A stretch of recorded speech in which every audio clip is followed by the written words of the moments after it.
Професионално почти цял живот се занимавам с хуманитарна дейност, като последните 10 години бях старши съветник в Брюксел, в ООН,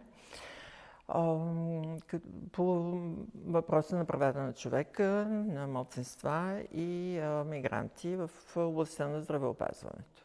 Сега флотилията е движение на обикновени хора от целия свят, което се стреми да прекъсне незаконната обсада и блокада на Газа.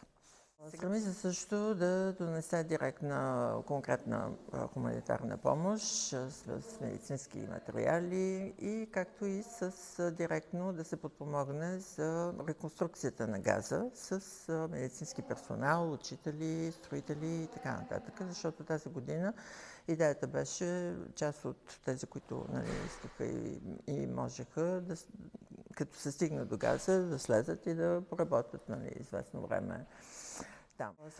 Другата много важна цел на флотилията е медийна, защото след така нареченото премирие, който Израел нарушава всеки ден,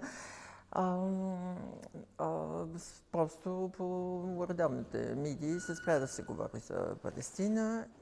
Освен това, много от акредитираните международни организации нямат право, журналисти нямат право да отидат там.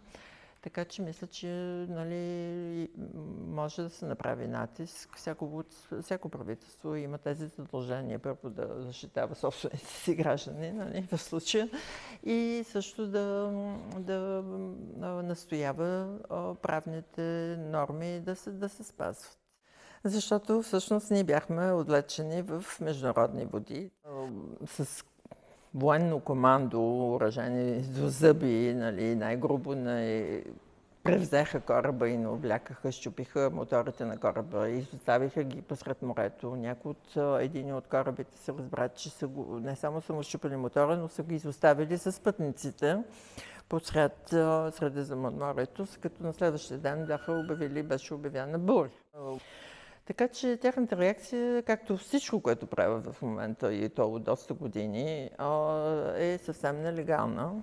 И начина, по който те третираха като цивилни, мирни, повечето професионалисти също и изобщо хора, всичко това с викове, с оръжие насочено направо върху вас, лягайте на земята, главата надолу, и отведаха в този кораб затвор, където условията, изобщо цялото отношение, пак стоиш на колене поне 2-3, половин час, докато се съберат всички и така надолу. Лазиш по земята, всичко мокро. Така че за мен е интересно как може, кое ще е пропорционалното отклик на това безобразие, защото няма друга дума. Всъщност терористически акт.